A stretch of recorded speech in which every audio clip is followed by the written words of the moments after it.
Story time. So everybody wants to talk about Goshen right now. So let's talk about Goshen.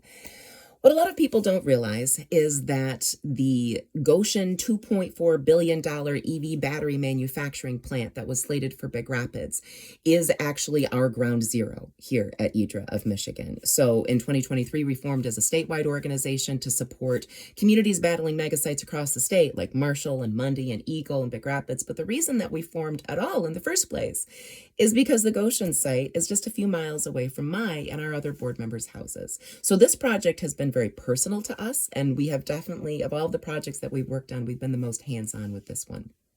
So let's zoom out and talk about exactly what happened. The very short version is that we got them on the contracts. More specifically, in May of 2025, we here at IDRA sent the Michigan Economic Development Corporation a letter of demand, demanding that the MEDC call Goshen's contracts, their SOAR contracts, which we'll talk about in just a minute, into default on the grounds of abandonment, material adverse effects on the project due to Goshen's lawsuit against the township, and loss of local support, as well as several other factors. In October of 2025, so about 6 months later, the MEDC called Goshen's contracts into default on the grounds of abandonment, material adverse effects on the project due to the lawsuit, and loss of local support. Those are just things that happened. So to understand this situation better, let's zoom out and first let's understand these grant contracts a little bit better, and then let's look at these terms that they got called into default on. So way back at the end of 2021, our legislators passed with broad bipartisan support a piece of legislature called SOAR, or the Strategic Outreach and Attraction Reserve Fund Program. This is basically a big pot of money that our legislators created that the Michigan Economic Development Corporation could dip into and give to large manufacturers and developers, corporations, to develop and to attract them to develop large-scale heavy industrial manufacturing sites here in Michigan. This was basically to be distributed by the MEDC. And in some cases, the MEDC has even distributed these funds, not just to the developers directly, but also to local economic development corporations like The Right Place or LEAP or FTEA. I'm sure that you have a local economic development corporation in your community as well. And so the MEDC would give some of these funds to create what are called build-ready sites for manufacturers. In other words, to go in and obtain the land, zone it, knock everything down, and build out the infrastructure so that it would attract a developer. That's what they're doing in Mundy right now. So that's the pot of SOAR funding, all using state taxpayer dollars, right? Passed with broad bipartisan support. So in fall of 2022, the MEDC awarded a total of $715 million grant contract to Goshen to be built in Big Rapids. About 540 of that was a 30-year Renaissance Zone tax abatement, and then another 175 was direct taxpayer cash in SSRP and CIP grants from the MEDC. Again, this is all under the SOAR program. We here in our local community had no idea that the MEDC had just voted to approve that much, millions of taxpayer dollars for this project in our community. We had no idea whatsoever.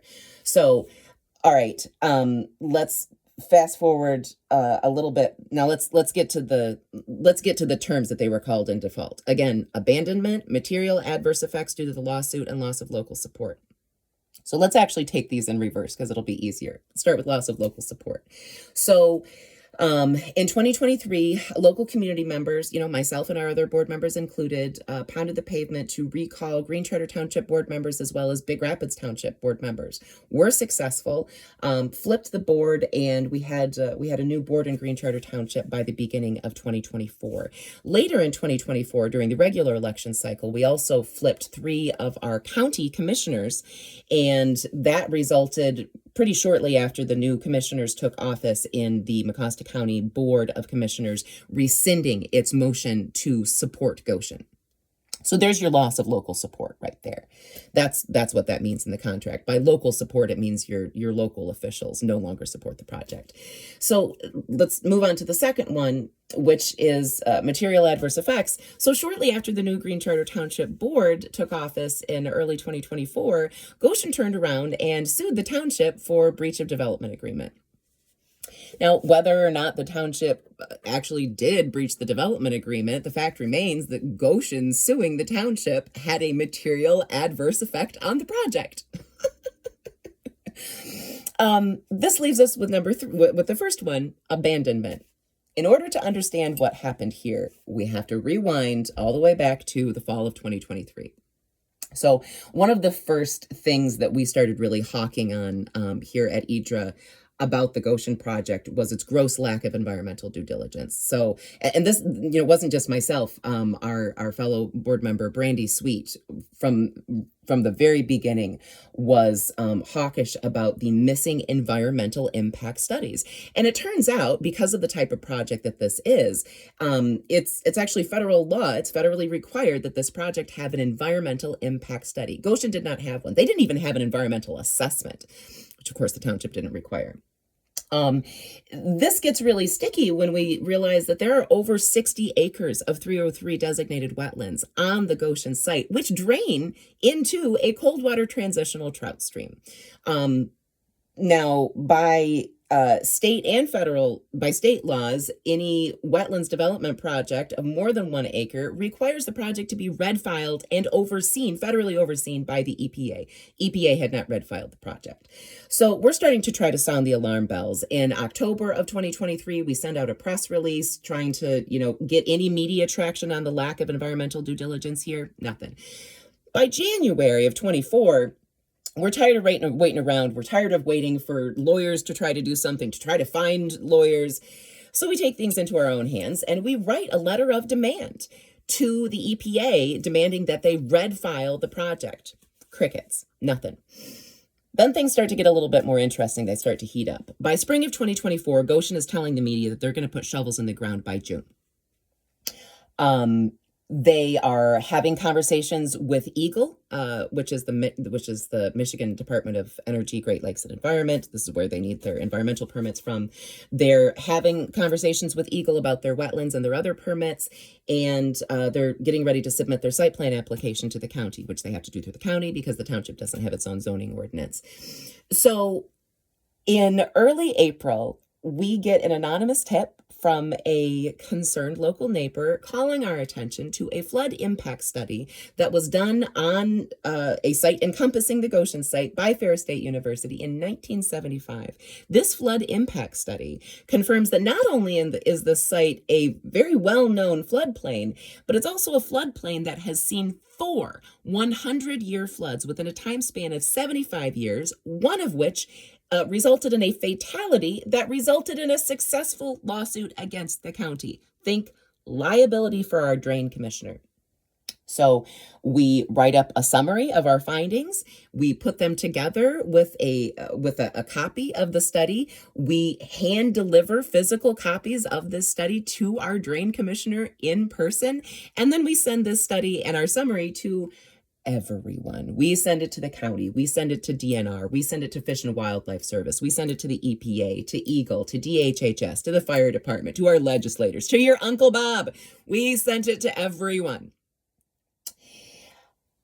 Shortly after that, or as this is happening, Goshen is submitting its site plan application to the county. So we FOIA for that, and we comb through their site plan application, and we comb through the county zoning ordinance to see inconsistencies. Spoiler alert, the site plan application absolutely violated our county zoning ordinances. The entire county is zoned for light industrial with no allowances for heavy industrial. This was clearly a heavy industrial project with no special permits allowed for it.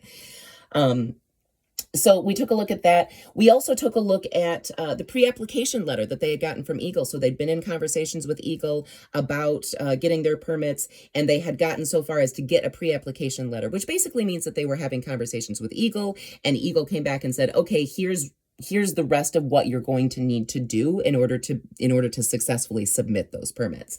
So they had that. So we go through the pre-application letter from Eagle, and we synthesize all of our concerns into one document, and then we boil it down to recommendations to our County Board of Commissioners.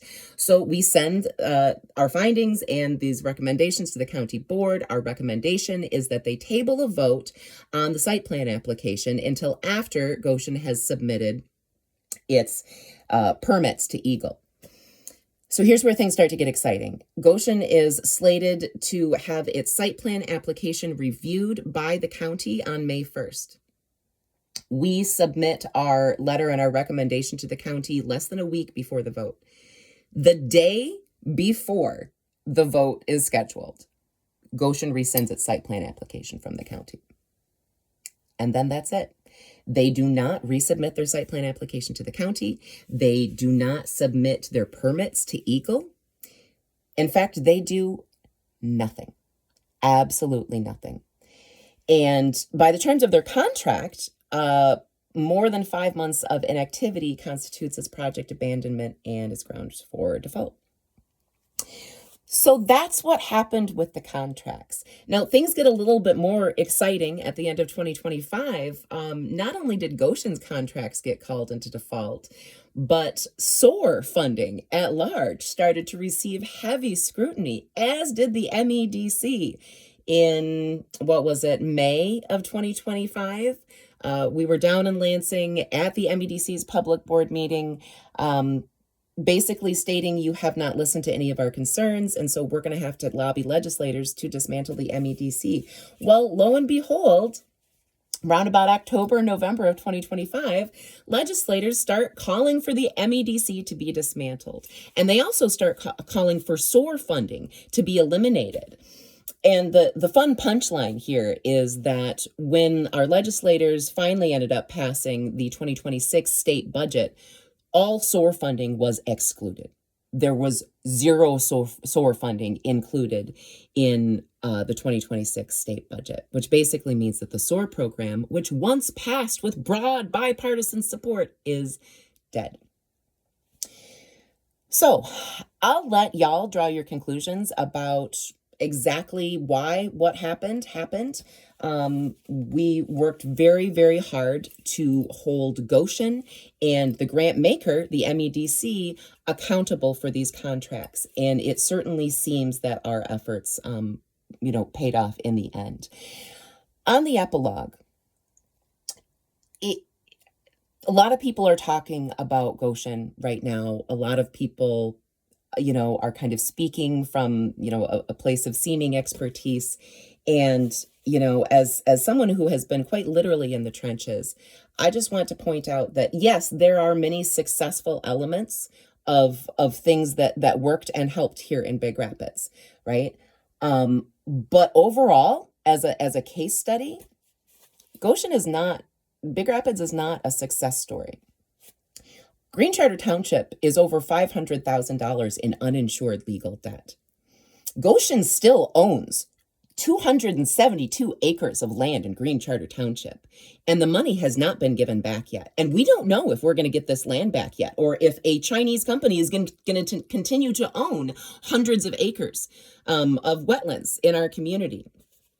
Furthermore, there has been incredible division in our own community here. Not just pro-Goshen versus no Goshen, but basically no Goshen versus anyone who's not a diehard Republican. There has been political capture. There has been slander. There has been small business boycotts. There has been dissolution of friendships and arguments between neighbors who've been friends for decades. It's real bad here. And it's because, unfortunately, so many of my neighbors, bless their hearts, gave into the allure of partisan politics. They drank the Kool-Aid. They took the talking points, and they fell under the spell of political figures and thought that politicians are here to save us. Spoiler alert: politicians are never here to save you.